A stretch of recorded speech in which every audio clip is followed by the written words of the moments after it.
E se eu te dissesse que a cidade de Pérgamo, aquela mesma, citada lá no livro de Apocalipse como o lugar onde está o trono de Satanás, tem mais a ver com uma cidade brasileira do que nós imaginamos?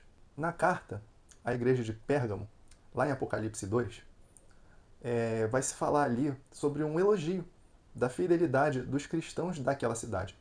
Mas também tem uma repreensão, porque eles toleraram doutrinas e práticas pagãs.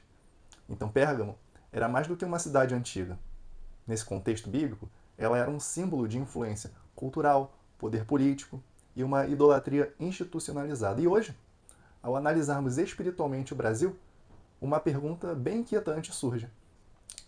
Porque se existia Pérgamo no passado, o que seria comparado ao Pérgamo de hoje? E se Pérgamo fosse uma cidade brasileira, poderia ser comparada, sabe a qual? A nossa capital, Brasília.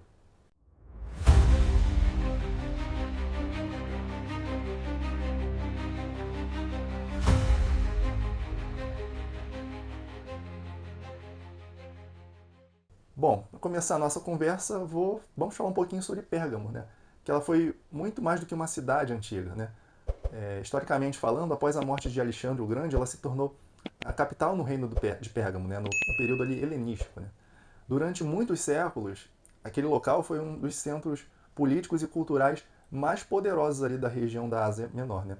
E quando o último rei, e aqui a figura de Átalo III, ele morreu sem herdeiros, ele deixou tudo para o Império de Roma. Então, a cidade se tornou parte do Império Romano e, mais tarde, cenário de uma das cartas mais intrigantes do Apocalipse. Pérgamo era sinônimo de sabedoria. A sua biblioteca, só como exemplo, ela rivalizava ali com a de Alexandria, no Egito. E ali se estima que haviam aproximadamente 200 mil rolos manuscritos nessa biblioteca.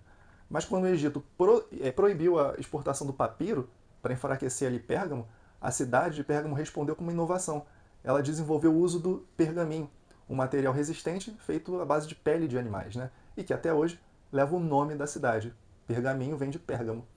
É uma cidade cheia de conhecimento, mas como a gente vai ver aqui daqui a pouquinho, ela era vazia de verdade espiritual. A cidade era cheia de templos.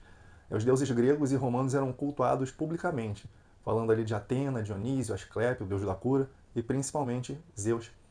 Pérgamo, para você ter uma ideia, ele abrigava um monumental altar de Zeus. Foi tão impressionante que foi chamado, lá naquele período, de uma das maravilhas arquitetônicas da antiguidade. Esse altar ele foi até transportado para a Alemanha, ele está exposto hoje no museu em Berlim, né?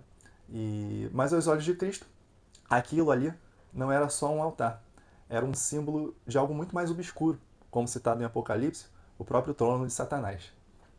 Outro símbolo bem marcante na cidade era o Asclepion, né, que era um centro de cura que funcionava como um antigo hospital. Lá eles realizavam rituais com banhos medicinais, né, com ervas, indução aos sonhos, psicoterapia primitiva. Eu até falo disso num vídeo passado, no qual eu falo sobre a origem dos 4 temperamentos, que tem a mesma coincidência da mesma cidade, né? Então muitos acreditavam ali que Asclepio curava, mas o que parecia ciência estava ali profundamente enraizado em rituais pagãos. Era uma falsa esperança que não lidava com o verdadeiro problema do homem, o pecado. Em Apocalipse, no capítulo 2, do versículo 12 ao 17, a carta que é enviada à igreja de Pérgamo, ela elogia a perseverança naquela localidade, mas também faz uma denúncia muito séria. Fala assim, mais ou menos, sei onde você vive e onde está o trono de Satanás, mas tenho contra você algumas coisas. Você tem alguns aí que seguem a doutrina de Balaão e dos Nicolaítas. Então essa igreja ela estava cercada de idolatria e também de pressão cultural. Mas o seu maior erro foi a tolerância com o erro doutrinário e a moral dentro de si próprio, né? Pérgamo, ela representa uma realidade muito presente nos nossos dias. É aquela famosa mistura perigosa entre fé, poder político e o paganismo cultural. Quando a Igreja de Cristo começa a tolerar o erro em nome de aceitação ou a se curvar aos altares do mundo, seja ele fama, poder, ideologias ou até mesmo a impureza, essa igreja ela corre o risco de deixar de ser luz e se tornar sombra. É o que está escrito lá em Apocalipse 2,17. Quem tem ouvidos, ouça o que o Espírito diz às igrejas. E aí vem esse alerta.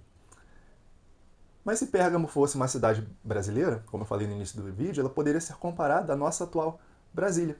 E eu vou te explicar por quê. Porque assim como Pérgamo é o centro de poder político, né? Pérgamo era muito mais do que uma cidade, ela era um centro ali, o que hoje é na região da Turquia, né? Um centro de decisões, de influência cultural e de obediência ao império. Você tinha o culto ao imperador, inclusive. Isso não era opcional, era lei. Negar isso custava a vida. Brasília, por outro lado, é o coração político do nosso país, né? E lá que são tomadas as decisões, né? Leis são criadas e os rumos da nação eles são definidos. Não existem templos de deuses antigos, mas há muitos altares modernos, como ideologia, vaidade, poder, manipulação, controle social. A idolatria ela mudou de forma, mas ela não muda na essência. Falar aqui um pouquinho também da arquitetura, que é bem simbólica, né? Porque enquanto Pérgamo ostentava ali o altar de Zeus, um monumento na cidade, os templos de Asclépio, templos para Atena, Brasília foi constituída com uma arquitetura carregada de simbologia. Eu não sei se você conhece, mas tem linhas ali futuristas, alguns estilos e traços filosóficos, traços esotéricos. O construtor, né, Niemeyer, nos respondia que via a arquitetura como uma linguagem que comunica ideias, e um pensamento muito conturbado também. Brasília, para muitos estudiosos, é como uma cidade-templo moderna. Ela é cheia de símbolos e mensagens, que nem sempre são neutras. A estética pode até ser bela de uma cidade planejada, mas o que ela representa, isso sim é perigoso. Existe também ali uma mistura entre poder e ideologias. Pérgamo representava a submissão dos povos a um sistema imperial de Roma, e a verdadeira fé era testada ali naquele lugar, todos os dias. Já Brasília, embora seja oficialmente um estado laico, assim como o nosso país, ela se tornou palco, e você sabe, de intensas guerras culturais. Ali se travam debates que afetam diretamente nós, cristãos. Liberdade religiosa, educação moral, ideologia de gênero, abortos, drogas, pornografia. Tudo isso é tratado naquele palanque. E o problema não está em Brasília existir, tá bem? Mas é no espírito que tenta dominar aquela estrutura. Seria então ali um trono do Satanás moderno? A Bíblia fala lá que Pérgamo era o lugar do trono de Satanás. E isso aqui, é importante a gente relatar, isso não é uma metáfora exagerada, isso era um diagnóstico espiritual de um ambiente dominado por uma idolatria institucionalizada. E hoje, se nós olharmos para Brasília espiritualmente, o que a gente pode ver? O que a gente pode definir daquele lugar? Porque quantos altares estão sendo erguidos contra os princípios da palavra de Deus naquele lugar? Quantas leis contrárias à vida, à família, à verdade não estão sendo debatidas e muitas delas aprovadas? Brasília pode não ser o trono do diabo, mas é um campo de batalha espiritual decisivo pela alma da nossa nação. Agora, se nós olharmos além da estrutura política e pensarmos na cultura, na idolatria, na religiosidade, existem, obviamente, outras cidades que, se formos comparar, lembram bastante. Né? A gente pode ver um centro de consumo como São Paulo, ou então a gente pode ver a cidade de Salvador com uma marcante presença espiritual ali, com o sincretismo religioso. Né? Isso tem muito a ver com Pérgamo. Mas mesmo assim, pelo contexto, pela obra geral, Brasília ainda ocupa um posto mais sensível, porque é de onde o país é governado. E é por isso que ali muitas decisões que são do campo espiritual também são travadas. Assim como a igreja de Pérgamo, nós somos chamados a manter a fé, mesmo vivendo em territórios hostis. Cristo não nos chama a fugir das cidades como Brasília ou qualquer outra. Ele nos chama para ser luz nesse local. Né? Mas também ele nos alerta que nós não podemos tolerar o erro dentro de nós, no nosso meio. O problema não é viver em Pérgamo. O problema é quando Pérgamo começa a viver dentro de você, dentro da sua casa, dentro da sua igreja. E se essa palavra falou com você, compartilhe esse vídeo. Ore pelo Brasil. Ore por Brasília, pelas nossas cidades. Ore pelos nossos governantes. E principalmente, mantenha o trono do seu coração exclusivamente para Cristo.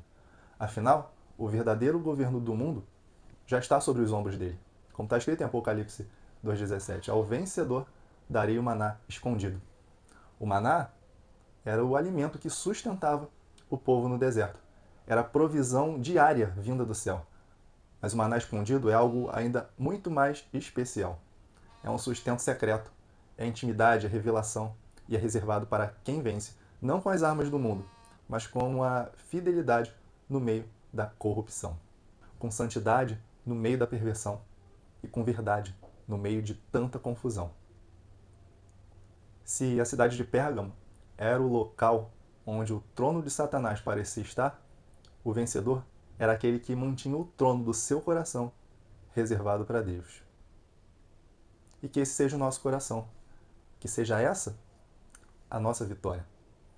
Que Deus te abençoe e até o nosso próximo vídeo.